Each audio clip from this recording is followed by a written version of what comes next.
Good evening, everybody. My name is Adrian Palomeke. I'm a Community Involvement Coordinator with EPA. Thank you very much for being here tonight, and all of you have activities that you had planned, so thank you for making time to join us tonight. I hope that some of the information that we'll be sharing with you tonight will be helpful. Just to let you know, the bathrooms are at the end of this room, so if you go straight to the left or to the right, you'll see both of the bathrooms. With that, most of you must have seen a little agenda with most of the topics that we're going to be covering today. And just wanted to show you some of that agenda real quick.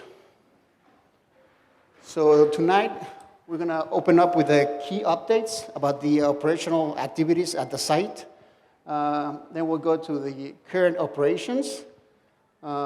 After that, we'll have a guest from OSHA who's going to talk a little bit about her role and the role of OSHA in this response.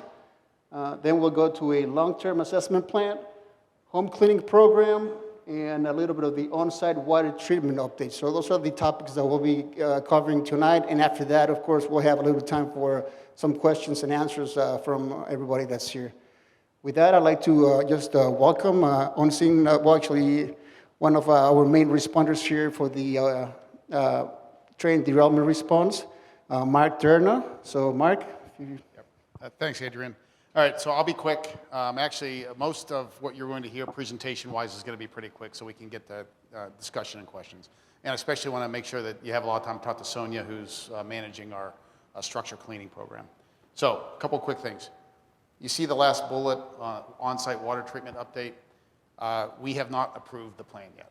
So until we approve the plan, we're not really going to be in a position to give a detailed update about what that means. But just in general, the water treatment process, it's exactly what you see in north of the tracks there near East Martin and those other and the other roads. You have the holding tanks, the 1 million gallon holding tanks, where the water that comes from the site, anything that passes through a contaminated or a potentially contaminated area is considered hazardous, gets stored in those tanks.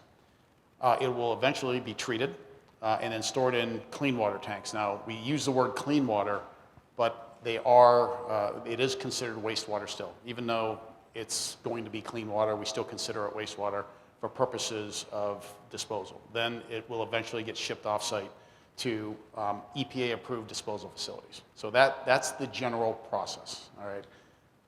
And again, we'll give you more information. If you're interested in details about the different components of the actual treatment system itself, happy to do it, but I don't want to do that before the plan's approved, because if anything changes with the plan, then I'm giving you bad information. So that's water treatment. Second key update, the health letter that you received from Norfolk Southern. Two key pieces of information that you need to know. Number one, the letter is legitimate. We reached out to the Federal Railroad Administration. My emergency response contact had no idea what it was, but that's not what he does. He got us in touch with their attorneys. Their attorney said that this is a legitimate document. They do encourage residents to fill it out, but they also stressed that it is a voluntary action. They require Norfolk Southern to do that with any train derailment that potentially results in injury. I don't have any other information on that particular process, that regulatory requirement. We can, if you're interested, get you in contact with federal FRA staff who do. So just let us know. Give us a call at the Welcome Center. We'll connect you with FRA if you want to reach out to them. Come on in, Barry. Come on in, Reverend. How you doing? Okay. Second thing, or third thing. Last night, I attended the community press conference, and there was a common theme I heard from the residents and business owners who shared their stories with us. And that common theme was uncertainty. Uncertainty about health, uncertainty about benefits, uncertainty about, for those that are relocated, relocation issues. Uncertainty about data. So we're going to tick those off one at a time. One key announcement on the health piece, you heard us back in June talk about the National Institutes of Health and the health workshop, health research-based workshop that they want to bring to East Palestine. They approved the contract for that last Friday. And they've been seeking out subject matter experts this week that will participate. There will be an opportunity for community input. Details on that are to come, but they do want to try and fast track the workshop to bring it to town to get research priorities identified and then fund those research priorities. Again, this is something that you all asked for back in the spring. It's taken some time to pull together, but they finally got that contract signed. In the interim, as you all know, NIH did fund the University of Kentucky to come in and do some preliminary health-based research. And I haven't heard from Dr. Haynes in a while. I'll be curious to see what some of her preliminary findings were. Also on the uncertainty theme, financial assistance from Norfolk Southern. Ever since we announced the structure cleaning program, I know that's created a lot of anxiety. Again, we'll talk about the details of the structure cleaning program with Sonia here in a bit, but the uncertainty was, you saw in our newsletter that if you had your structure cleaned, you are expected to go home after, for those that are relocated, you're expected to return to your homes afterwards. That doesn't give the community a lot of certainty about their home, their comfort level, returning to their homes, et cetera. So we've worked with Norfolk Southern to provide a little bit more certainty to the community. It's a work in progress, but we did come to one agreement, that you will get a 60-day notice prior to financial assistance being pulled back. Not necessarily eliminated, but pulled back. And that's specific to the relocation piece of it. Well, we can talk about, we'll do questions at the end, Jamie. But I just want to let you know that there's going to be a notice given to the community of 60 days, okay? That's important, again. It's important to have a little bit more certainty on what this means. And the most important piece of that is to decouple the relocation program to the structure cleaning program. Again, in an ideal situation, structure gets cleaned, the occupant or the business goes back in. But we know that every situation is unique, and fair and equitable is not the same for everybody. What's fair for me may not be fair for Jess, right? So we wanted to make sure that there was enough time allotted for people to make decisions about A, when they get their structure cleaned if they choose to do so, and B, there's enough time allotted for returning home when it's appropriate. Again, every situation is unique. So more to come on that. We just wanted to make sure that by tonight we had a little bit of certainty to give you on one particular piece. All right, so that's that. With that, I've already talked too long. I'm going to turn it over to Brian to talk about what's going on site. There's been a lot of progress in some areas with the cleanup work. There are a few areas that have been delayed a little bit just because of the work plan approval process and some construction delays that we've had. But Brian can do that. We were going to do it at the end, but if it's a quick one, if it's relevant. It's just about the health.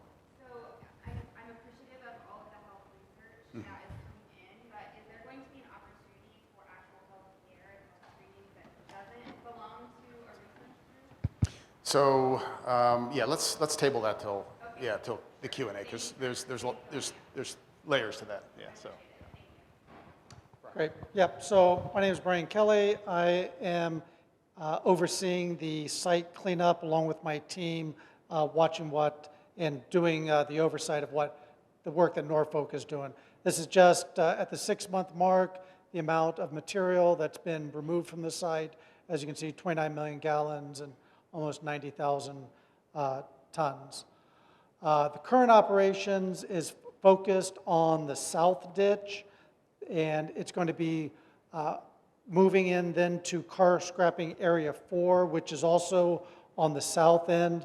Car scrapping being that where the train cars were pulled off of the tracks and deconstructed and removed. So car scrapping area 4 is the area we're going to be moving into next week. And then also there's continuation of sediment and water samples in Sulphur Run, Leslie Run, fish surveys in Leslie Run, and then there's going to be, or there's continued off-site treatment and disposal of the soil, water, and debris. The next big push after the excavation work is going to be going back to the areas that potentially were impacted and ensuring that everything was cleaned up. That is the site characterization. So there's going to be additional sampling in areas that had already been excavated just to ensure that everything's been removed. Also, we're going to be looking at vapor intrusion, which is that there is the potential that the contaminants could have gone into the ground and then they could move up into some of the businesses. So that's a pathway that we need to make sure that we look at. And then also investigating the groundwater. And based on the site characterization, we'll determine whether additional excavation needs to occur. Mark already touched on wastewater, so long-term assessment. Okay, so like Brian said, we're looking at other pathways for contamination movement. We feel extremely confident in the cleanup under the tracks. We, as you've heard us say before, we cleaned, Norfolk Southern cleaned it up. We verified that the soil was cleaned to groundwater standards. Typically in a removal action, emergency response or removal action project that we would take on, we would clean up to removal action standards, which aren't as stringent, but we would also defer to the state agencies to determine what those long-term goals would be. Since the ground was already opened up, it made sense to clean up to groundwater standards based on the state's applicable regulations. So we're confident about what was done under the tracks, but it doesn't mean we're not going to look. The long-term assessment plan is to evaluate all the properties that were impacted, directly impacted from the spill. So the main line area, the roughly half mile of tracks, the adjacent commercial properties on the north and the south. Most of those properties are Norfolk Southern right away. And then a couple of the additional properties where we set up support zones. So if you think about the areas where on the south side where we still have all those fractionation tanks staged. Think about where we have trucks staged to roll in and out of the job site. On the north side where the water treatment areas are, where some of the support staging is, where car scrapping area 1 was, which was recently cleaned up. All those areas are going to get thoroughly characterized at the surface and then at depth. There's going to be over 2,500 samples, 2,500 samples collected to evaluate those soils. If any hot spots are identified, they will get cleaned up. Then there's going to be a step-out approach. If contaminants are moving away from those areas, away from the properties that are adjacent to the railroad, then they'll step out. It could be into residential areas, could be into other commercial areas if contamination is present. So the most important thing to realize about the long-term assessment plan for the railway area, the main contamination area, is that it's going to take a long time to collect all those samples. They're going to have geoprobe rigs in.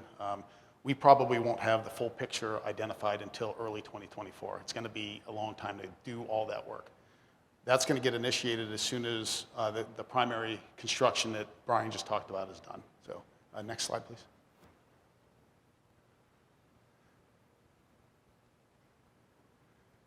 Oh, other way. Okay, and we'll get into indoor in a second. Yep.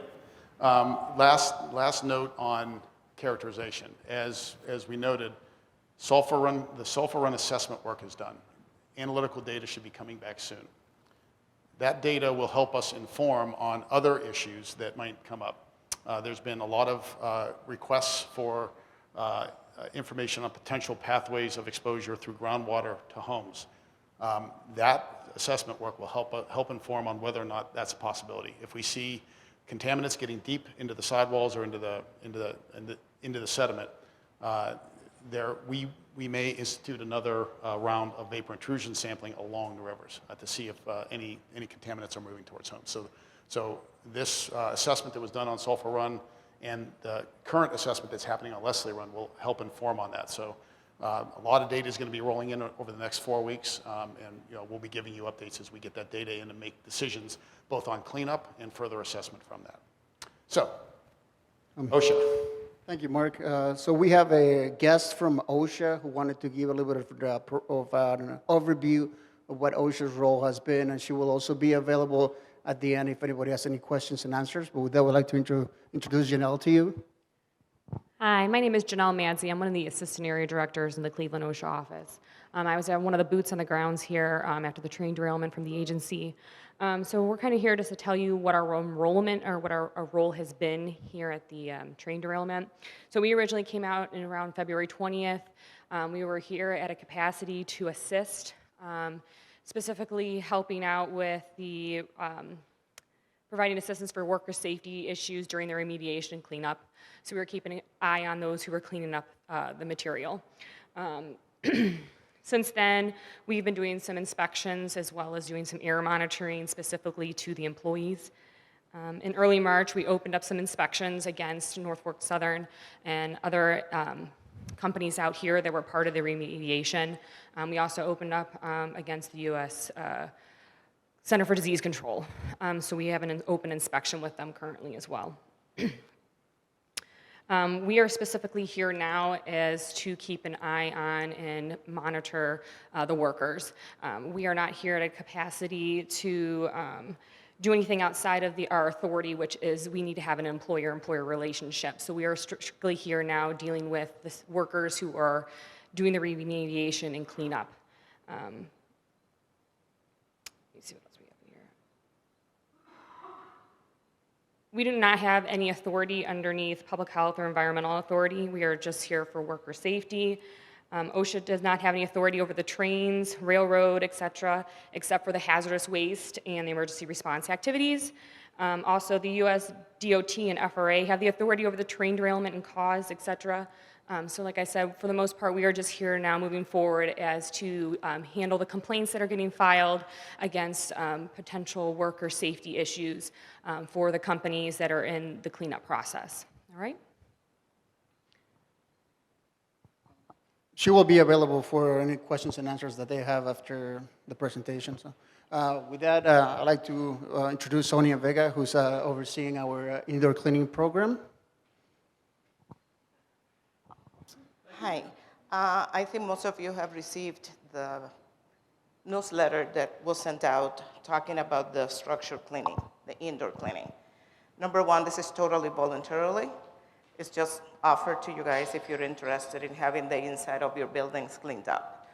This work plan was approved. So what is on that work plan is all what we can offer you from the EPA standpoint when it comes to cleaning your structure. If you're interested, you can call the Welcome Center. This is the number that is on that fact sheet. And you will have a one-on-one visit with us.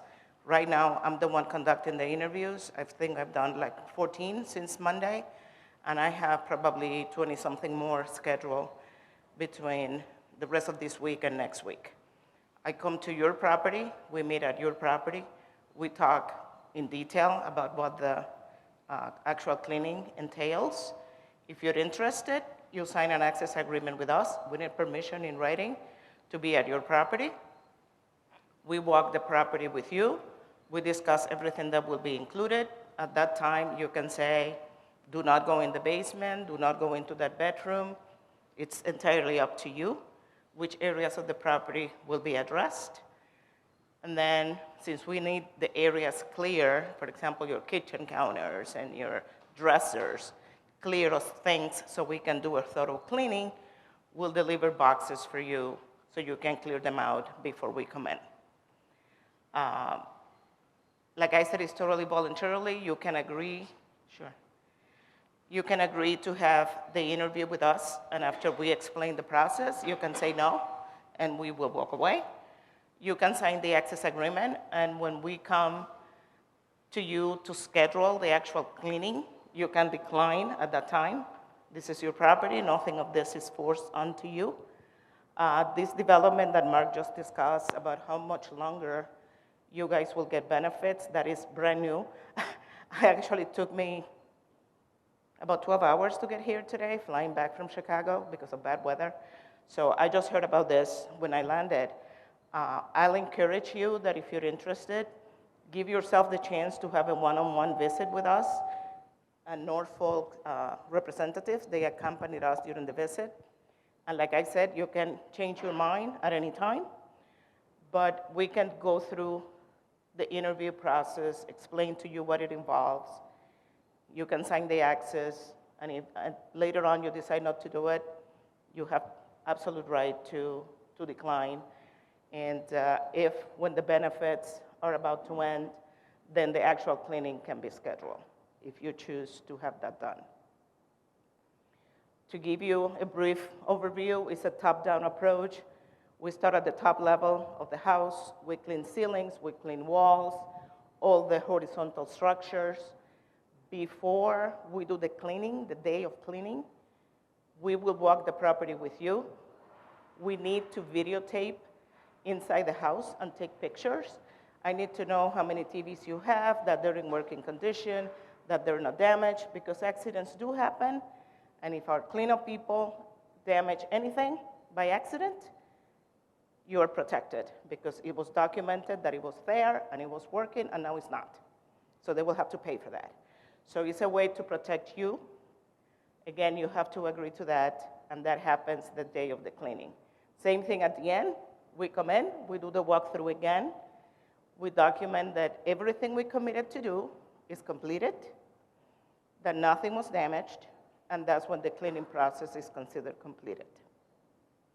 So with this new development, that the people that are relocated are entitled to at least 60 more days of benefits. I still encourage you to go through the interview process.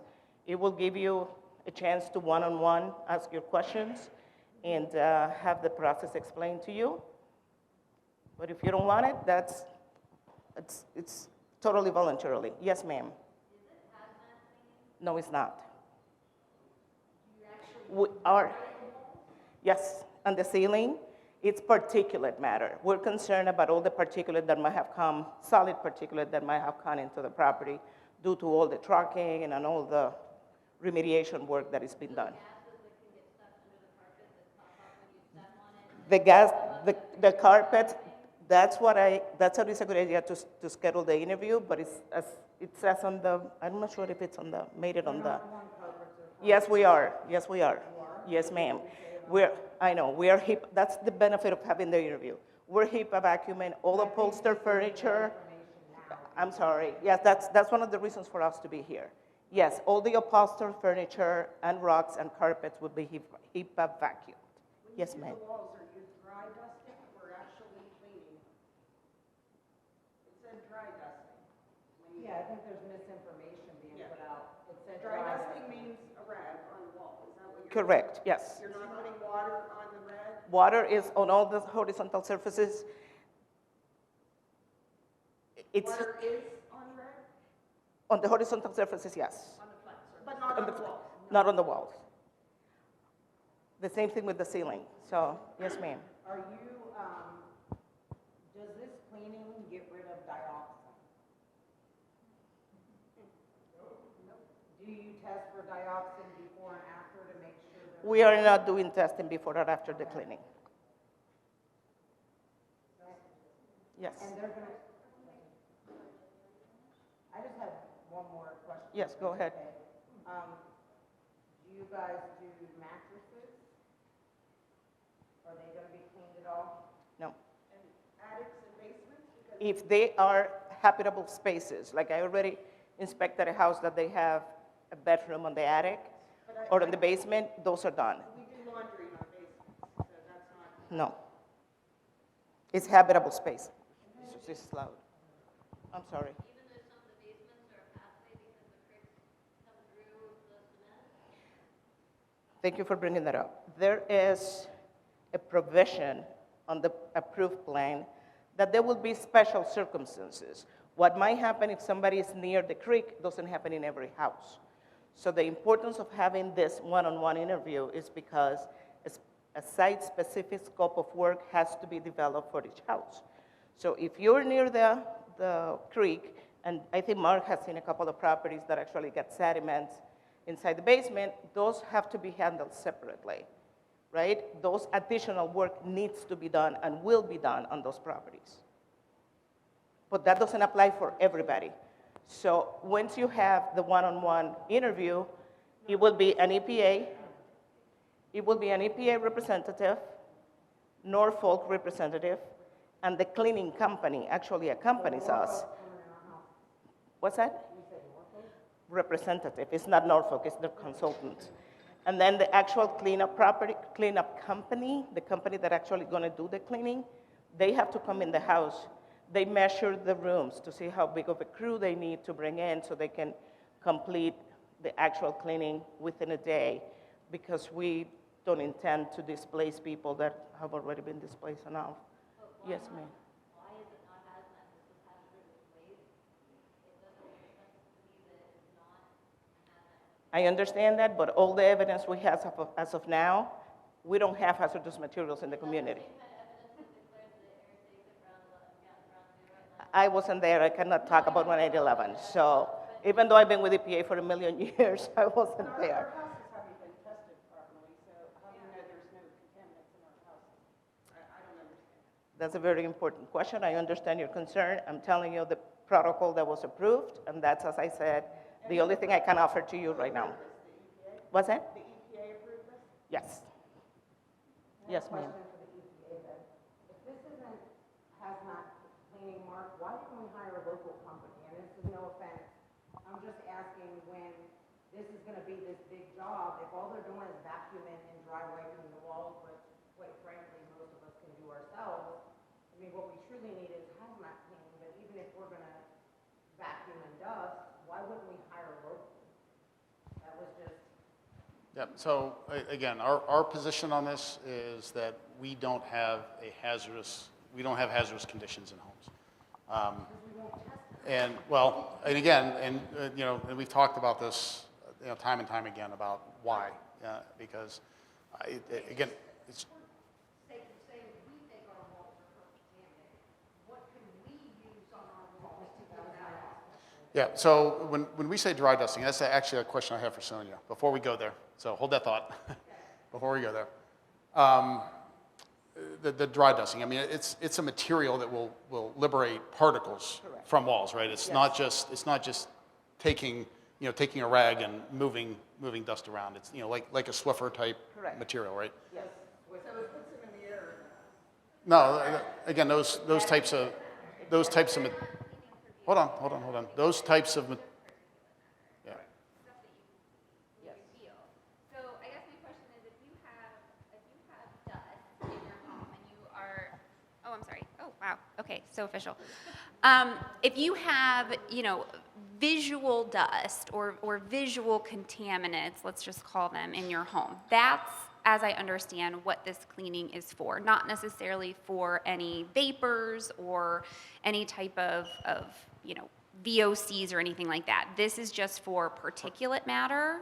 Is that how I understand it? That is correct. Okay, so then my question is, what are the risks identified for those who return home and see this visual matter and don't agree with cleaning? What are the risks for those people?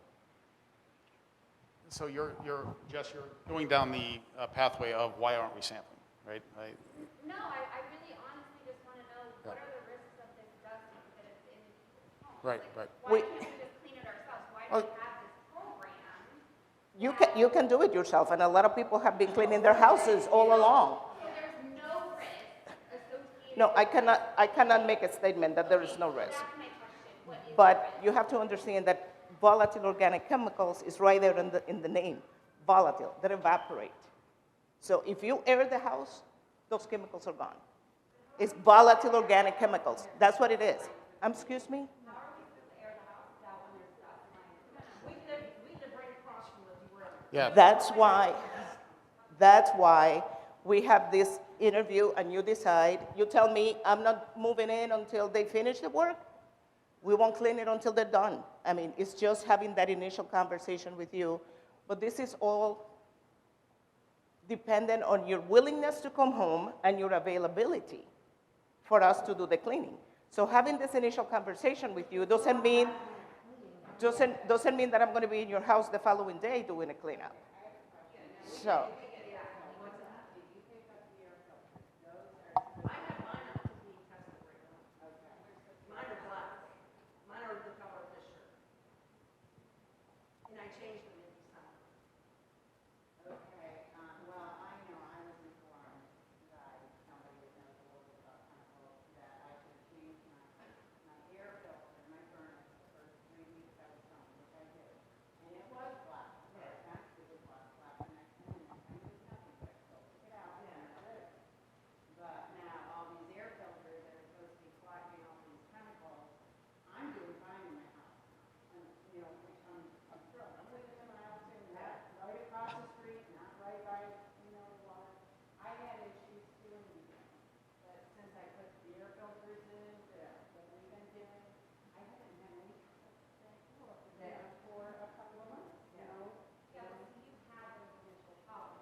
No, it's not everything. It's not everything. The only thing we're asking people to do to make it more thorough is just in horizontal surfaces, like in top of your counter. Every flat surface in the house, right? Ideally, yes.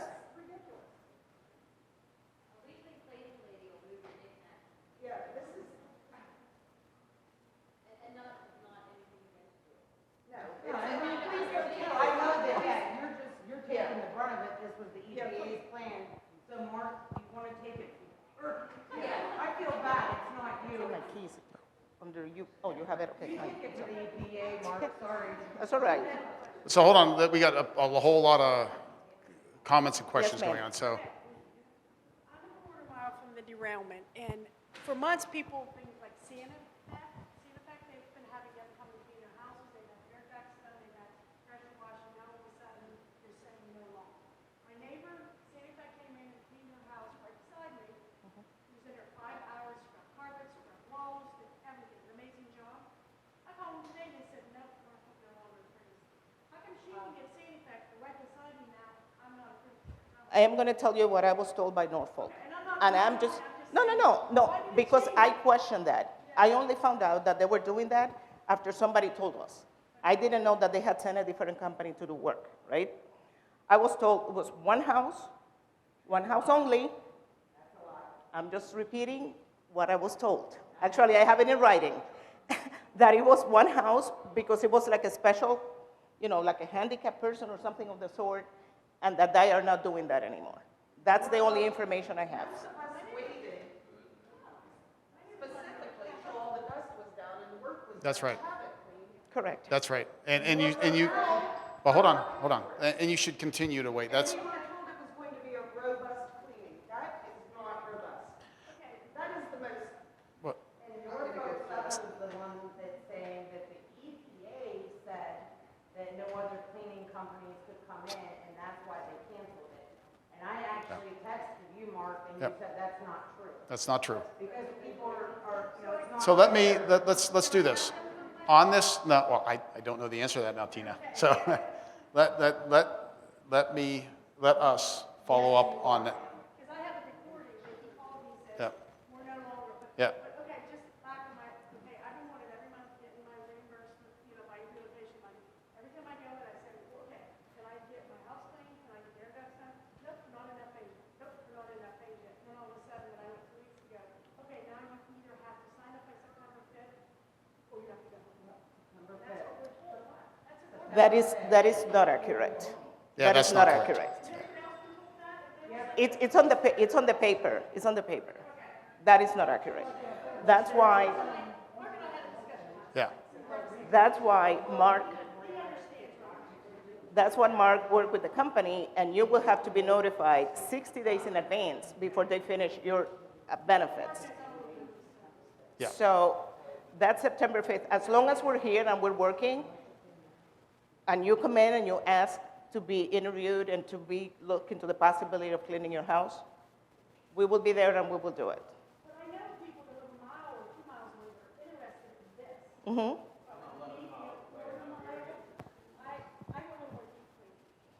And I mentioned, yes, sorry for interrupting, and I mentioned that there's certain special cases, right?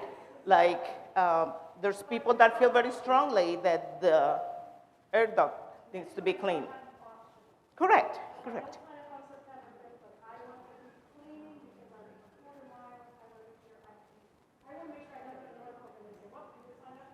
No, no. You have my word that that's not the way it's going to work. So, it's not going to work. If we can't get our homes tested, at the very least, we deserve hazmat cleaning in our homes.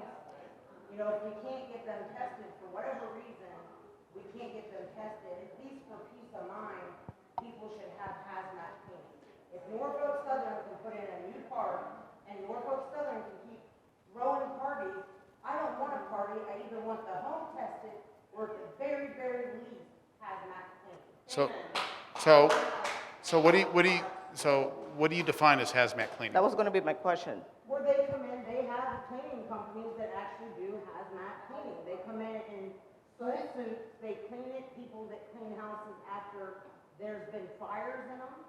You know, they go in and do more than just this basic cleaning. I called Balfour.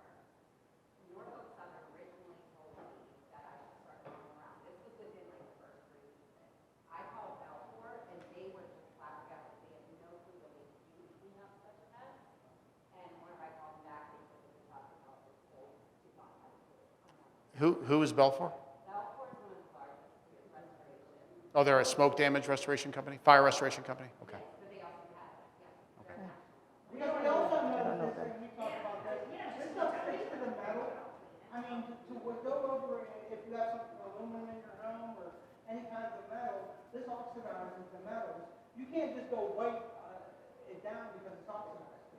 You are, you know, this has already been brought out. Yeah, Jake, hold on, we have a lot of conversations going on, so let's,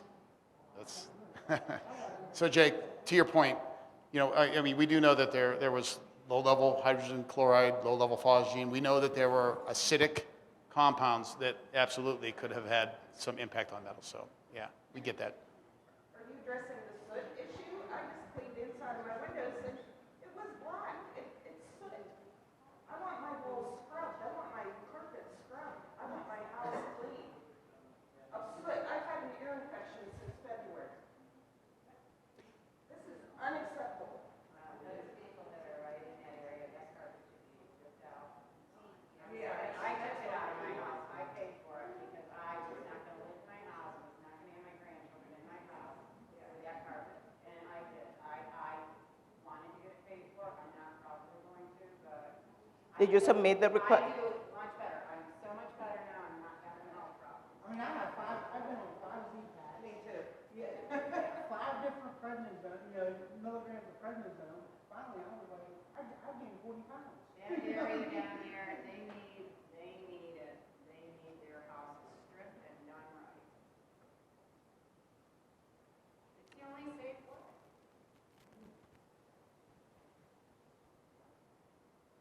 We're not going to accept this. We're not. I'm sorry. That's fine, and you, Not you, please. I'm so sorry that you walked into our mess. that's okay, that's my job. That's my job, and I perfectly understand that and I respect that. I interviewed one family and they gave me the same answer. We are not accepting this. My commitment to them was to bring that to Norfolk attention, which I did. And I said, and I will have an answer for you. Might not be the one you want, but I will have an answer. And I did have an answer. Excuse me, give me 1 second. And I did give her an answer. And Norfolk said if they have specific issues, they have to come to us, to the Family Center. I'm just repeating what I'm told. Yes, sir.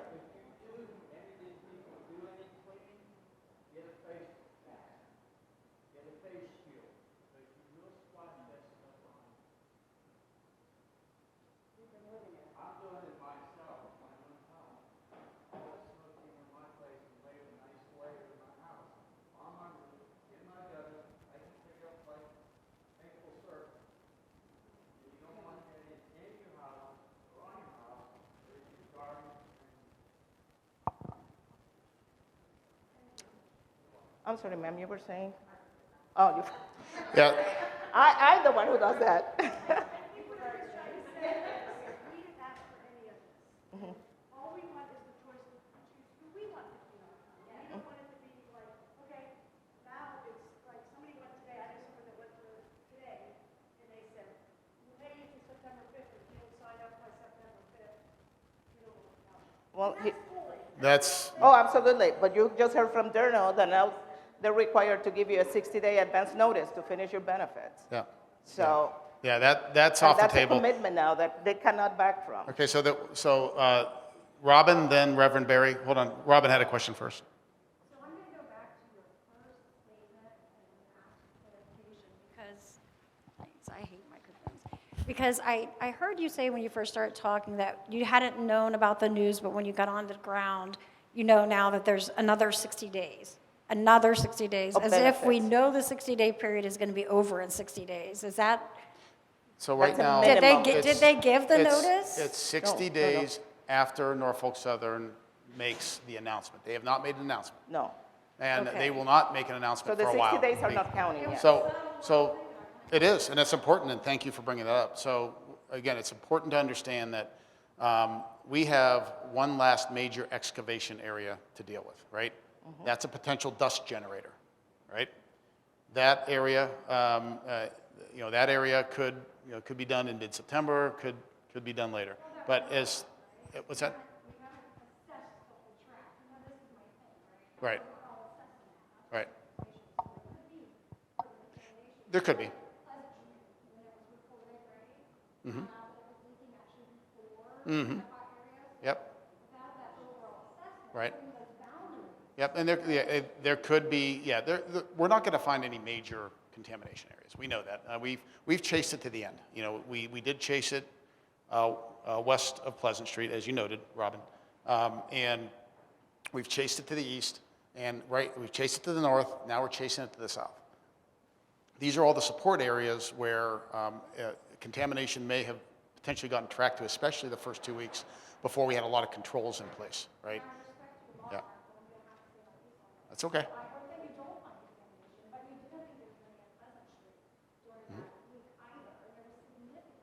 That's fair. So when are we going to actually draw the boundaries out by doing what makes sense and sampling and say there's no more contamination, sampling so there's no more contamination?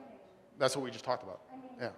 Yeah, that's going to be starting soon into early 2024. That's right. That's right. And the adjacent properties, yes. Yes, that's happening. Yeah, when we discovered it, that's right, it was. Yep, and that's going to happen. Thank you. Yeah, it's okay. Don't be sorry. Reverend Barry?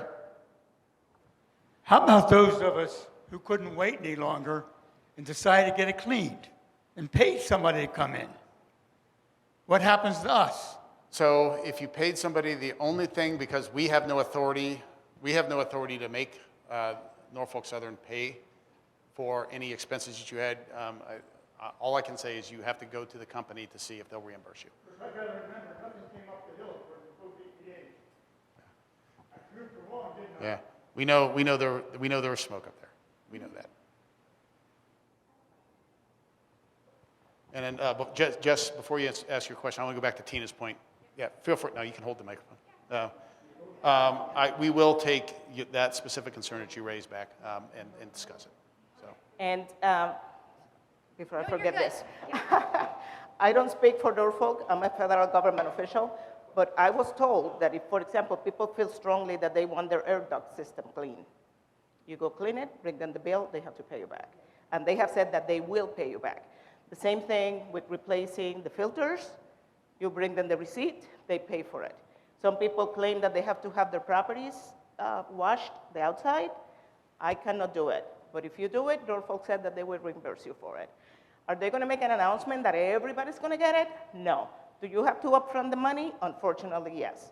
That's why the importance of doing the case, the one-on-one, because all your concerns are documented and taken back with them. And of the interviews I had already completed, some people have said, fantastic, yes, but you're not doing it until there's no more trucks moving. But they signed the access, they have boxes, we started doing. Your case might be different, and this is something that it's, you know, that we need to hear, or I personally need to hear since I'm in charge of this part of the project. They might have to be different for people who have been gone from 6 months from the house.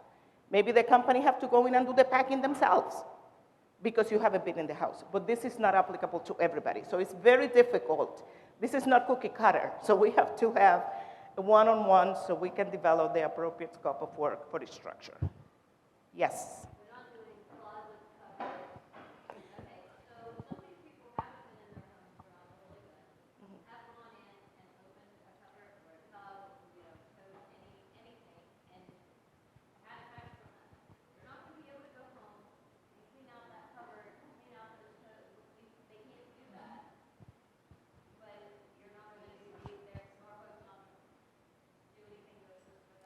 There are certain concessions, as I said earlier, for houses of people that have been gone the entire time. They will have to clean the fridge because that fridge has not been used all those months. They will have to do things that are not applicable to everybody that is miles away, right? So that's the importance of having a meeting, a one-on-one meeting. I cannot give you an answer for every specific exception that we might run into, right? You can disagree after we talked. All what I can do is collect all that information and present it back to Norfolk. Jess had a question first. We're still going to get back to that health question. You've done a great job. I would like to take you out of the hot seat for a minute. That's all right. That's my job, and I love doing it. I do want to get back to the health question, but I have a question for OSHA, actually. So thank you for being here. And thank you for working for the safety on site. I think that's really important.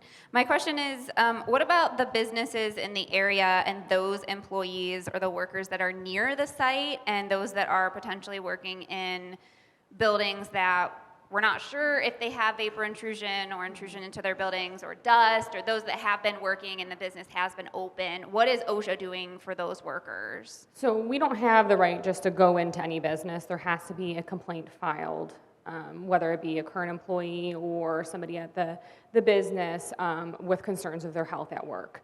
That being said, in a situation like what we're dealing with here, OSHA would come out then and do some type of air monitoring. We have standards, permissible exposure limits set in place that an employee can be exposed to before they're overexposed. OSHA would then, if they're underexposed and not overexposed to something, there's not much we can do because they're not in violation of a regulation, because we're only able to enforce what our standards say. So in a situation like that, there would be nothing we could do if they're not being overexposed to something. So there would have to be a complaint filed by an employee at the company alleging health concerns in regards to, them saying that there's potential health effects associated with, whatever's going on with the train derailment in association with how close they are to the businesses to the train derailment. So there would have to be a complaint filed. We can't just go in, if that makes sense. No. Yeah, so that's where since we're worker safety, there has to be an employee-employer relationship. Now, people can file complaints, but it does not necessarily mean every complaint that is filed, we go out and do an on-site inspection. We can handle it through what our process is we've got a phone facts inquiry. We would inquire with the company in regards to what safety provisions they may have in place to ensure that their employees are having, a safe work environment. Have they had anybody come out and clean their facility? Like you guys have talked about the houses, has anybody come out and clean their facility? That's what we would expect the employer to do is, what have they done to ensure that their employees are not getting sick? So people can file complaints, but that necessarily means every single one we're going to go out on. But we can inquire on them with the company and see what provisions they've put in place. Okay, and last question. So those of us that work from our homes, which I am one of them, and I know several other people, would we be able to contact OSHA if we live close to the derailment or within a certain radius, because that is technically our work environment? That's a great question, and that's not something I've been asked before. I could inquire on that back to my office and see what their position would be. But I do see what you're saying because with COVID, a lot of people are now at home, and that is your work environment. So I'd be glad to look into it and see if we would cover that type of residence, your private residence, which would also be your work residence. And then we can potentially see. But then again, what would happen is it would go back to your employer. Your employer is responsible, not so much the other people, or it's your employer's responsibility to give you a helpful, safe work environment. So we would go back to your employer, and they may have to do something to keep your environment safe. You're kind of, great question. Self-employed is a little different. There is some provisions where OSHA does not have coverage over self-employment. So let me with gentlemen back here and then Lindsay, we had a, just to give you a little bit more information on businesses. After the train derailment happened, there were several businesses down near where the controlled burn or the vent and burn happened. That those businesses have been shut down ever since. And Norfolk Southern has arrangements with those businesses. I don't know what those arrangements are, but they are, as far as I know, taking care of those employees. Then there were the businesses that were questionable, right? You had the Stoecker facility. You had the strip mall, that's sitting on top of Sulphur Run. I actually just 2 days ago, in that strip mall area, somebody shared data with me that was collected back in February. From a worker safety standpoint, all those levels were, and all the chemicals that were detected were below acute residential action levels, and orders of magnitude below OSHA worker safety levels. So just to give you a little context, and that was February. That was back when things smelled really bad in some of those buildings. So just to give you a little context, sir. All your employees that work for Southern. I can't hear you, sir. Use the microphone, please. Oh, okay. All your employees that work for Norfolk and Southern should take your health steps towards themselves. Document your nose, document your ears, document your hands. Put a fingerprint there on the chemicals that you got in. Hopefully you won't get anything through your body because your body's like a sponge. Mm-hmm. Yeah, and that kind of gets to the health question that Jess was asking that we'll get to. So Lindsay, then Reverend. This is for Janelle. Has anybody who's actually been working in the cleanup, part of the cleanup, the creeks are actually on the rail, has anybody filed any health complaints? If so, how many, and were they working in the creek or on I the don't know tracks? how many complaints were filed. I don't have that off the top of my head. Yes, but complaints have been filed, and that's why we opened up with Norfolk Southern, HPACO, CTEH, even the Center for Disease Control. We opened up with them as well, since we have jurisdiction over federal and private entities. I don't know how many were filed, but we did go out. Please understand, we get 766 complaints a year in Cleveland, just alone. So off the top of my head, I would not know how many of those complaints we get a year was dealing with this situation. But there'd probably, I would say, probably about a dozen, I would say, somewhere roughly around there that was not only employees, but it could have been a concerned citizen, a professor, or, you know, environmentalists. It was a variety of people that were filing concerns and complaints. We did go out, we did do air monitoring. We monitored the area where the train actually was derailed. We monitored employees in the creek beds. We monitored a variety of different locations, and we did not find high levels of anything. We did find some trace levels, but nothing that would put them over the limits that are set in place by OSHA. We did cite Norfolk Southern several violations in regards to their response to the train derailment, and those are public, and they were issued, I think maybe 2 weeks ago or so. I am more than welcome to, you know, send you a copy of the citations that are public record. We have a statute of limitation of 6 months, so we had to issue citations based on the 6 months of when the train derailment happened. So that put us in early June. So that's where or would be August. So that's why we had to issue like the way we did, is we had to get them out before the 6 months of statute of limitations expires for us. But complaints were filed, we did investigate, citations were issued, and we still have some. I think the only one that's pending open right now is the Center for Disease Control's one. Some of those were physical hazards also, like standing on top of the track. Yes, so we look at everything besides just air monitoring. Was there any slip, trip, and fall hazards, anything like that could potentially hurt the employees during the remediation process? So it's not just the air monitoring. We looked at, you know, everything we could.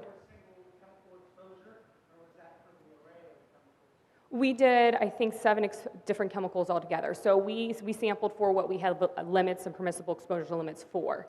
If there is no limit standard set in place, there's nothing that I can enforce a company to do because I need to have a regulatory, you know, citation. So we did vinyl chloride, butyl acrylates, isopropanol. There was a slew of them that we went through and looked for, and just like what some of the other companies have found, we all use different laboratories too.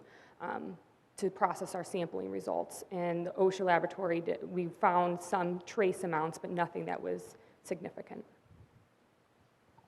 Reverend, and then I thought I saw somebody else, Robin.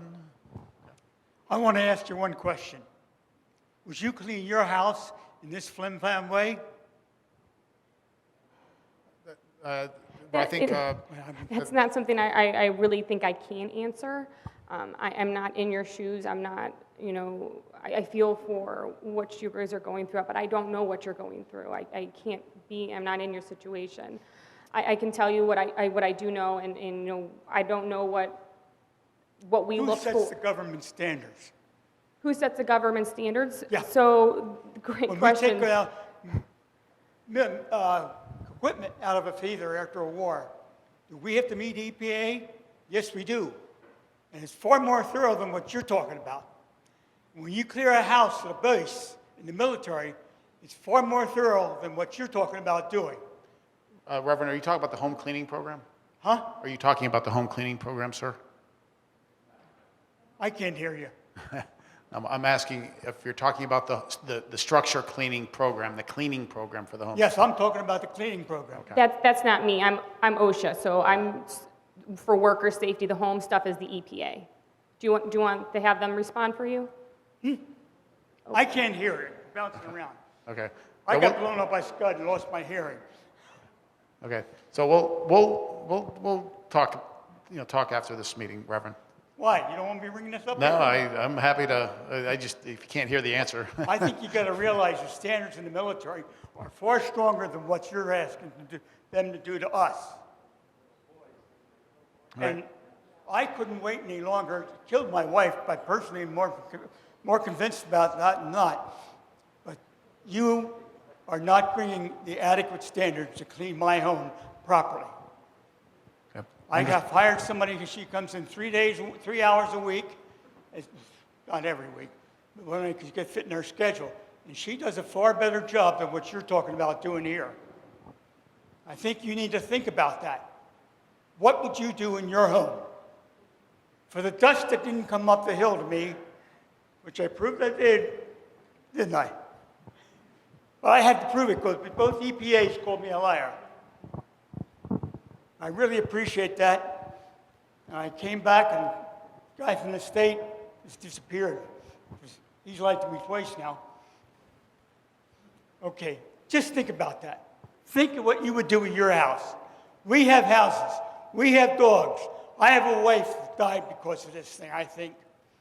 I think the coroner's report from the county said that because it was pending what their death cause was. They couldn't decide. Thank you, Reverend. Robin? I know you hate microphones. I do. So I'll try to be a little quick, but I just have a couple questions, if that's okay. What was your first name from OSHA? Janelle, that's Janelle, right. yeah. Janelle, thank you for actually extending some empathy to us in your answer. It seems like a simple thing, but we don't hear that a lot in talks, and it is welcome from this community to hear that you're sorry for what we're going through. So I understand the value of plea bargaining in courts, but I'm going to bring up the 4 serious violations that OSHA did cite Norfolk Southern, one of their safety SPSS, for failing to control the scene, failing to control the contamination, and I'm going to ask why, because they paid $41,000, were those sightings reclassified as less than serious? Can you help me understand the benefit of allowing a company to do that? That wasn't something I settled. That wasn't part of us. That's this type of situation that happened. We actually had to go through our regional office for settlement approval. Sometimes we settle things the way they do to get a enhancement or something built into the agreement where we will say, okay, we'll change the classifications if this means you will not contest and go to litigation. In a situation where there's contest and litigation, this can go on for years. And we want to try to get the corrective actions in place as quick as possible.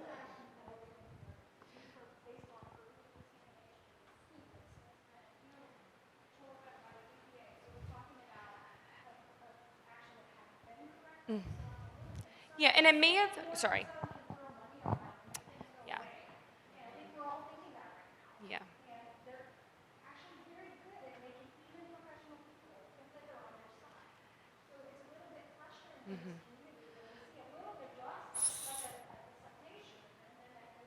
Okay, so in a situation like this, our goal is not so, our goal here is to get corrective actions, and let's look at it this way. As Norfolk Southern, we've had not only this train derailment, but several others since then. When we have a final order date or a case that's closed, it gives us the opportunity to enforce crucial, more critical citations the next time around. So our goal is to, if God forbid something like this happens somewhere else in another community and we're brought into an enforcement action again, we can institute willful violations which are in the magnitude of up to $150,000 per penalty. We don't have that ability here at East Palestine, unfortunately, so the goal here was to settle them in a means where we got abatement and corrective actions in hopes to prevent this from happening again. You know, we're hoping that they recognize the things they did wrong and puts some enhancements in place, but if it should happen again, we can institute some more critical violations against them. And one other note, Robin, don't forget, we have sued the company as well, so there's a lot more enforcement actions coming. Yeah, they're the scary people, is you at CPA, not so much us. Sure, go ahead. Sure. Are you holding your breath? Is it this?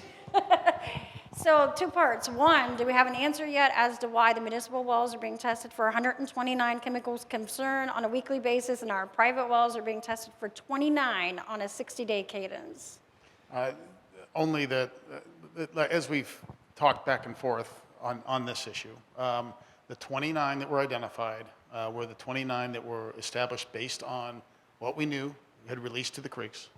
And what was super smart analytical department. right, and what the potential breakdown products or combustion products were, and from the analytical from the creek bed that was and the surface water that was established. With the municipal system, it's a whole different array of compounds, and the groundwater. There's all right. let me take 3 steps back before I start confusing myself and everybody else. Let's start with groundwater. There's groundwater, sentinel wells, and those have a different profile because those are right beneath the train tracks and commercial industrial areas. We're looking at full scan analysis for those locations, which are significantly more compounds, hundreds of compounds. Right, but that doesn't apply here, because I said in that meeting, and you guys were thinking that the additional chemicals were due to water quality, because it's a public water drinking system. And again, so, the municipal wells, that's a whole different animal, and no, I don't have an answer for you. That's what I want the answer to. Yeah. No, so I understand about the Sentinel wells, but also, just real quick, the whole we have analyzed the creeks. Now, Mark, we know we have not had a creek analysis completely into the sediments or anywhere else, and we're 6 months out. So I'm still troubled by the fact that that analysis, which hasn't been done in Leslie Run completely, is dictating what isn't tested for in my water. So you understand my frustration? Yeah, but I do. I get it. But we also have to remember we do have analytical. It's just analytical from back in February and March. And we're going to have new analytical. But not a sediment assessment at any point unless they run thoroughly. So not thoroughly, no, but it was analysis of the product, the actual product. I got you, I know. We have data, but not an analysis. But data, but not an assessment. I want the assessment, so. Yep, I'm all done. I'm just glad the assessment's finally happening. I won't. It's been too long. It's peaked down. It's been way too long. Well, we'll find out. I mean, we are coring deep into the earth.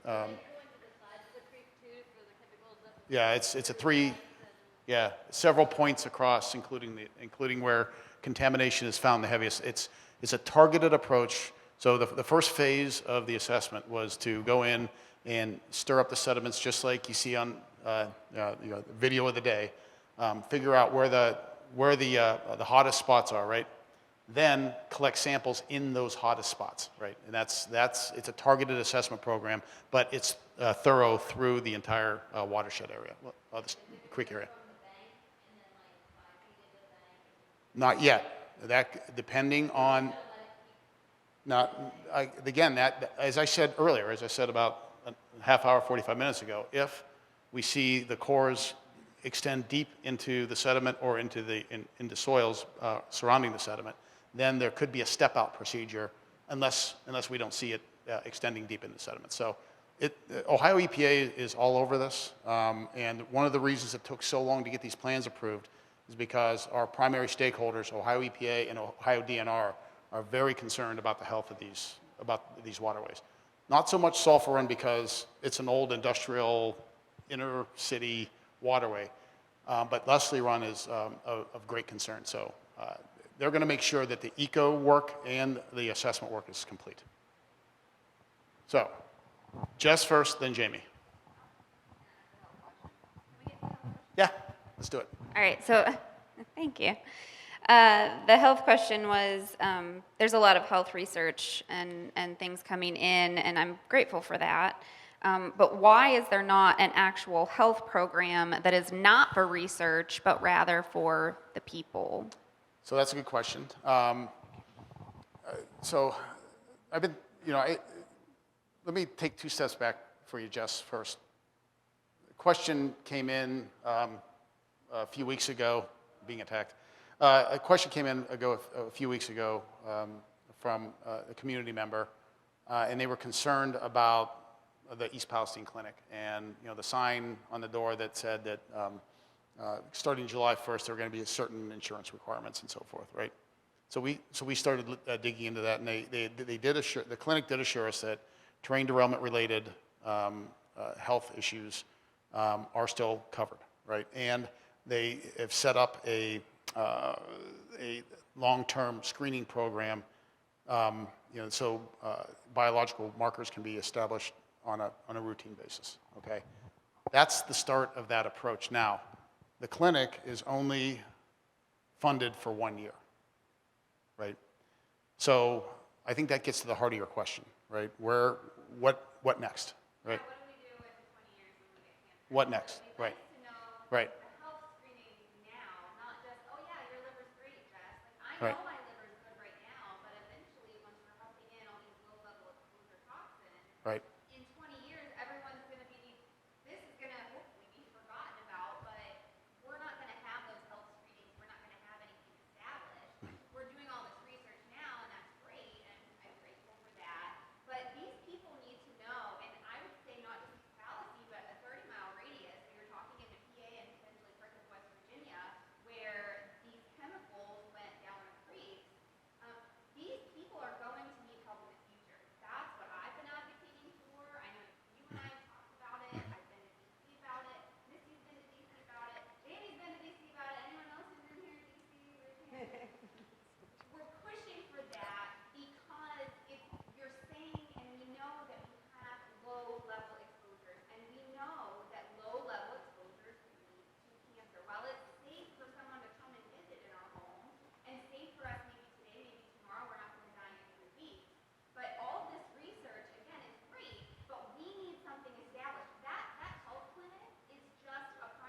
And Jess, that's exactly what you told our headquarters. Yeah, and so all I can say is stay tuned. I don't know where this is going to go as an individual. And those are decisions that are beyond our program, and that's all I can say at this point.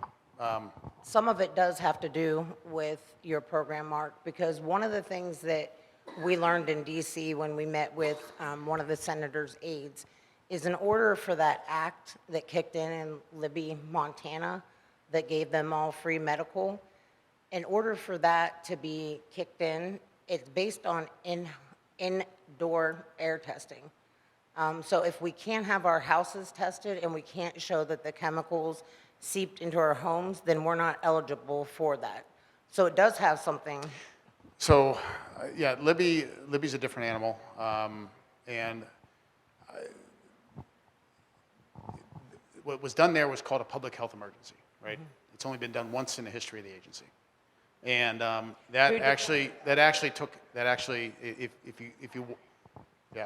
if you walk through how that happens, it is beyond our program. So, and again, you guys spoke to your elected officials, you spoke to our leadership. Right. Again, all I can say is we'll see where that goes. Yeah, but you can push it for us, Mark. Well, That's all I'm saying. I'm part of the discussion. I am Thank part you. of the discussion, so I get But it. that wasn't my question, but I have one comment before my question too, Okay. about that clinic in town. You have to come into town to be seen there. My daughter has not been back since the night of the derailment, so I don't want to bring her into town even if there's a 1 in a million chance. That's one issue. The second issue is when I took her to the pediatrician last week at Akron Children's Hospital, which is one of the biggest children's hospitals around. My question to the doctor is there anything that I can do now that'll help her health needs in the future? Like if we can start, I don't know, looking at liver enzymes now and watching from the time she's 3, so by the time she's 20, they can see it changing, or, just what should I be doing as a parent for her future health? They don't know. We don't have the doctors around here that can even tell us what needs done. Even if it's not a doctor coming in, if we had some kind of guidelines from a pediatric toxicologist or whatever it's called, I don't know what we need, but we need an environmental doctor. Thank you.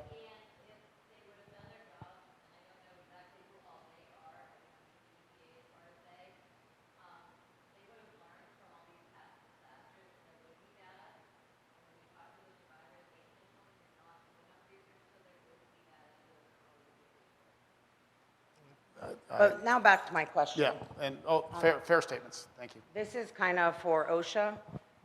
One of the issues that I had when I was relocated in a hotel was that we had people walking in from digging the contaminated soil covered in dirt. I seen the guys got up early one morning with my 3-year-old. The hotel knew why we were staying there. Guys covered in dirt, and I asked them, "Oh, where are you guys working?" "We're digging up soil in East Palestine." This was in West Virginia. When I brought it up to the manager of the hotel, I was told it was my opinion that the dirt was contaminated, and if I said anything to any of the other employees, or I said anything to the other guests, that I would be removed from the hotel. So I'm not sure if that falls under OSHA or EPA, or like who takes care of that? Do these guys have to?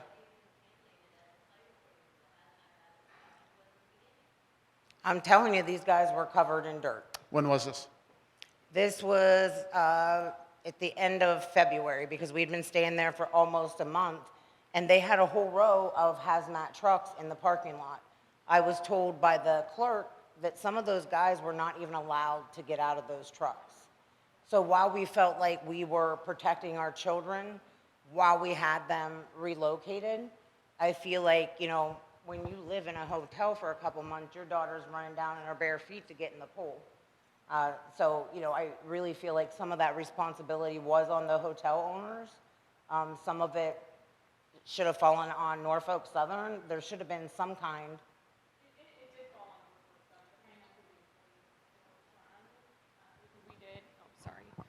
We did cite Norfolk Southern for not deconning So that was one of the things we recognized during the process is the decontamination wasn't happening when they were leaving the facility and the site. In a situation like that, there's not much we can do about it now, but. And this was this back in February? Back in February, I yes. say it shouldn't have been happening in March. No. Beginning of February is when we recognized they weren't doing the deconning. And, This was at the end of February, and a couple days later is when it came out that OSHA was coming in. You know, after my daughter had been being yeah. outside of our home. So when we, just to give you a little context, when we established our unilateral administrative order to force the company to do the cleanup in the manner that they're doing it now, and it went effective on the 25th, we brought OSHA in. One of our first moves was to have OSHA support. So. Right, and they're protecting the workers' health, but who's, I don't feel like anybody is. Yep. Jake? I have a question about, you know, I feel that why hasn't Norfolk Southern been handling these needs? I mean, I feel that you guys are being the couple times, you know, you got a couple times, you guys are the little puppets, the scapegoats, and why hasn't Norfolk Southern like even came here to address anything? I think it would probably do them well to be a little more upfront with the community. Absolutely. But I don't agree with the comment about being a puppet. That's what it seems like My point, I get it, but my point, Jake, is we do have an order with the company. We are enforcing that order. So, you know, we can't force them to do PIO work and community involvement work. I've been down there personally to the center. I'm not allowed there in the workforce center, but anyway, but, you know, they have been, Dory's been down there. We've met her. Mm-hmm. She's way different than I am. The more they've been getting ruder. They're being mentally abusive. They are being, actually, I requested the body cam footage from our police officer of what he was telling my kids. Okay. Because, I mean, it's been getting late. And I didn't mean it as like you guys are puppets. That's not what I meant. But they're putting everything on you guys. And they're not, we're hearing everything from you, like you for the thing. This hasn't been addressed yet. Like, you go in there, this hasn't been addressed. Nothing has been addressed from Norfolk Southern. They have not been to a press conference. They have not done anything to do anything. They're sending you guys out here to give us, you know, these answers when some of these questions need to be answered. Understood. And to the issue you brought up at the last meeting, Jake, about signage, we are looking into that. I want to let you know we didn't drop that ball. We are looking into it. Christina?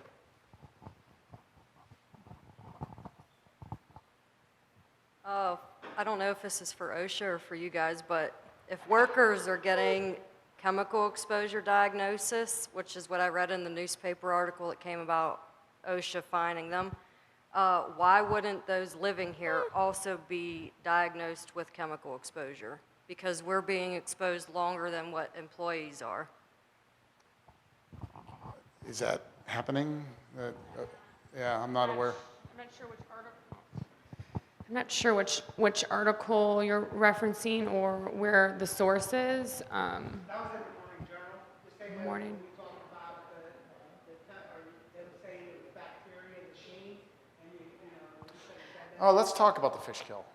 Yeah. Well, Okay. let's answer this question first. I had heard that there was, I don't know if they were Secret Service or something like that, had some skin irritation from exposure being down near the train derailment early on in February.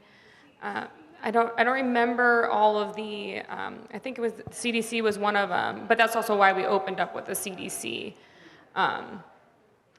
But I'm not sure who all else was involved in regards to the chemical exposures. But we did open up, I think, as soon as we heard of the CDC issue, we opened up with them.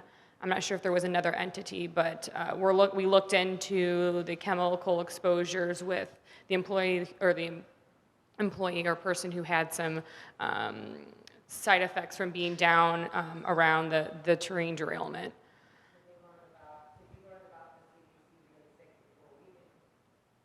I don't know about that. Please don't put words in my mouth because I don't know that. That'd be something I would have to look. Based on the timeline of you guys coming in February that we just talked about, we didn't find out about that until when, guys? Well, in that situation, they weren't on site, they were in the neighborhood. And so that wouldn't have, yeah. So Christine, I don't know that we have an answer to your question, so, yeah. Jake, the bridge collapse and the fish impacts, the aquatic life issues. So Jake and I talked about this a little bit last night. Next time, and I know are you live streaming this? Oh, good. All right. So for those of you that might be watching, when you see something like that, it's nice to document and give us a gotcha moment. That's fine. I would have loved to have seen that when the sheen was present. I went down there the next day when I learned about it. Hold on, Christina.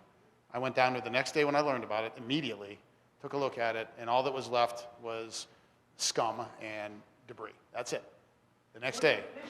What's that? Oh, I saw some fish. Yeah. Yeah.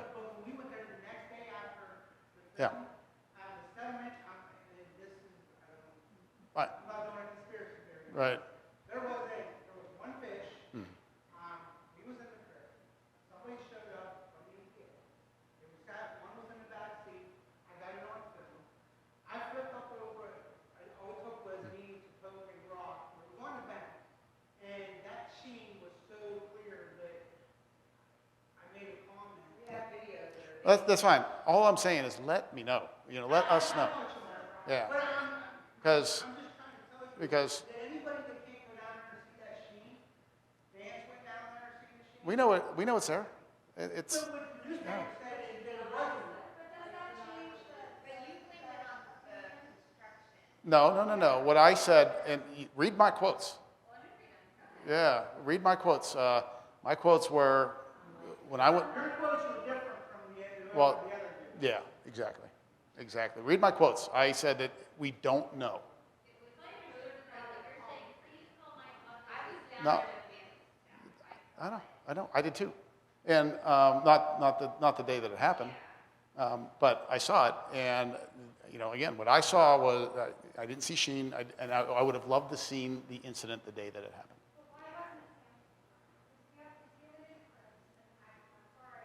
And what would, and again, this is, I wasn't down there that day. I was down there the next day, and that's my point. Right?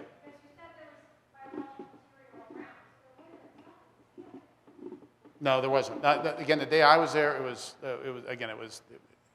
scum, it was debris, it was again the very next day. It wasn't there. It wasn't there.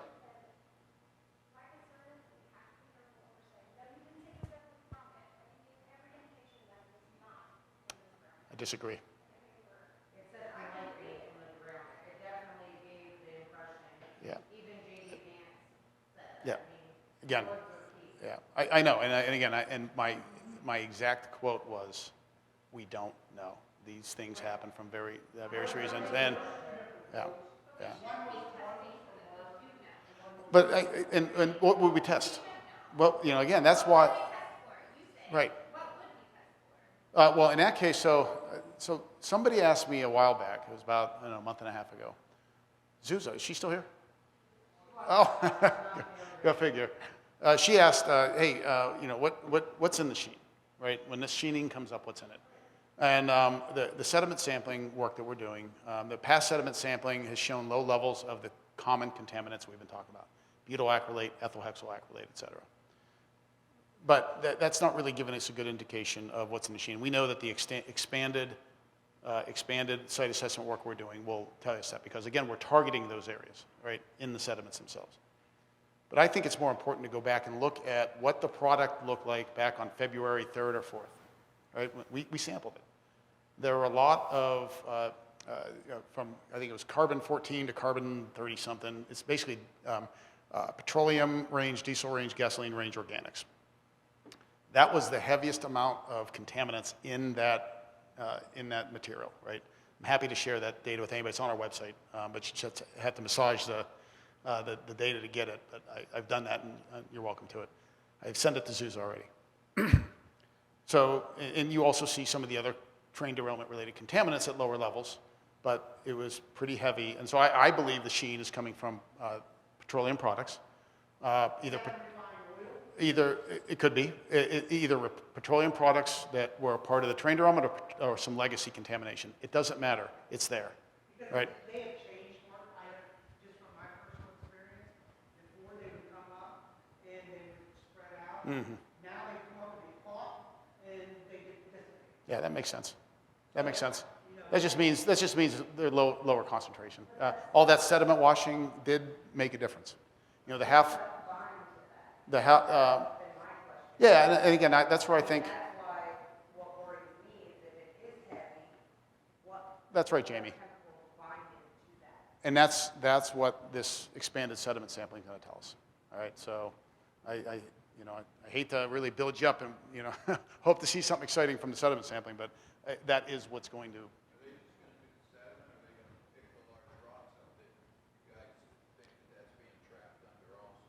So that's a good question. I'd have to check with the sampling teams. That's a question I haven't asked. And when I read the plan, I didn't see that in the plan. So that's a good question. I don't know. I don't know the answer. But we are targeting the areas that are producing the most sheen. Ohio EPA and our contractors are overseeing the whole operation. Tetra Tech? Yeah. Norfolk Southern. Lindsay? If the fish kill that happened, supposedly, possibly, from the bridge, what about the bridge construction would cause that to happen? Yeah. And if it was, did Ohio EPA or you guys look into what about their construction caused that to happen too? They screwed up. So, yeah, ODOT was, they weren't supposed to drop anything into the water. That was a construction mistake, whether or not, I'm sure it was an accident, but that was a mistake. Nothing should have gone into the water. When I went down and looked at it the next day, there was a lot of white material in there, which are the fines that came off of that bridge collapse. So cement, lime, et cetera. And it was behind one of the, and if something good happened in that incident, it was the fact that the boom and the barrier, the silt fence that was established there from previous aeration activities wouldn't have been there. This stuff might have impacted further downstream. As it was, it only impacted that, I don't know what it was, 50 to 80 yard area. So, so that did control, the issue. Well, I mean, then that area was brought out, and again, the next day, you saw the white material on the bottom of the river. Now, Ohio EPA. Okay. Okay. Okay. I'm just asking because the fish kill that was there was significant. I seen the coon traps. I seen the animals that are, my biggest question right now, and this is, can I go hunting? Can I do the things that go down to the creek and catch crayfish and, I mean, because there's no signs, and I brought this up to you about the kids playing in the creeks. I'm kind of awed because I'm a forager. I went out mushroom hunting. I'm always in the woods. I don't know if I can go take a chance on a mushroom because I'm on the state. I don't know if I can. Deer season starts up in 2 months. I don't know if I can go out and shoot a deer that's been also to the creek. Two things I would tell you out of a matter of practicality. One, the surface water has been sampled routinely. Hold on. Let me finish. The surface water has been sampled routinely since early February. And you see the chemical spikes in surface water, and it drops down to non-detect for the most part, except the blip here and there. I'm guessing that's when sediments are disturbed. But for the most part, it's non-detect. So, animals that are drinking that water, the chances of them getting exposed are pretty slim. Now, those trouncing through, tracking through, yes, there's potential they can track some low-level contamination. Absolutely. What I would suggest to you is don't eat the liver. Don't eat the liver. Sir. As I was speaking earlier, having about hazmat. Any chemical is hazmat, regardless if it's salt, pepper, sugar, or anything. It's it shouldn't be there. Yeah, pollution. You're talking about pollution. I'm getting lost. So let me actually make a statement to you as you think about what you're going to say. The way I always think about pollution, there are resources out of place. Everything has use, right? Vinyl chloride is used to make PVC pipe, right? Number 3, plastics. There you go. Salt. Salt is a food, and it's a very valuable resource. However, if there's too much salt in a water body, it can create a toxic environment. So, I don't think about that as hazmat. I think about that as pollution. If there's too much of something somewhere, that's pollution. I did work in hazmat a couple years ago, about 9 years ago, and I worked on a shipping port. I worked with steel mills. I took a lot of chemicals out of our place. They were all shipped to Nevada. Fool myself. But excuse me. No, you're fine. I think you brought up a very good point. Yeah. You know, you made a great point because you do know stuff. We are having cognitive and memory problems from exposure. It's widespread. It's not just me. I know older people that are having it. I know younger adults that are having it. So, you do know what you're talking about, and you're exposed, and it's making it hard to bring it forward. Well said. Thank you. Thank you. Okay, one. All right, well, wait a minute. She had a question for us. Did you have? Yeah. And What do you think about painting the inside of our homes as far as, is that a good thing to do? Do you think, or is it? so, when I think of painted walls, Like I should paint the whole inside of my when I think of painted walls, I think they're easy to clean. But They are painted, but I don't think Yeah. repainting just. yeah, I don't think it's going to make much of a difference. You're going to have some Vault Organics just from the paint itself. But yeah, I don't. In terms of what you're concerned about, I don't know that would make a difference. But again, a lot of that, for me, sometimes I do things that just make me feel better. All right, Jake. Last question, and we're over time. When I went down in the press, obviously everybody knows, where I told you that there was 4 big parks and Yeah. back load of minis, there's hardly anything in there anymore. Has anything happened? Is that Sulphur or Leslie? That's right. Okay. That population there is like diminished. Like I see maybe 3 or 4 minis in that people Okay. right at the end of the walking trail, and there's no parking in there at all. Okay. All I can say is let's cue that up with Ohio EPA and Ohio DNR. They're the experts. Okay. I appreciate it. Okay. All right, guys. We're going to stick around for a little bit if you have one-on-one questions. Jake, I know you texted me a bunch of dioxin questions. We'll get to that next time.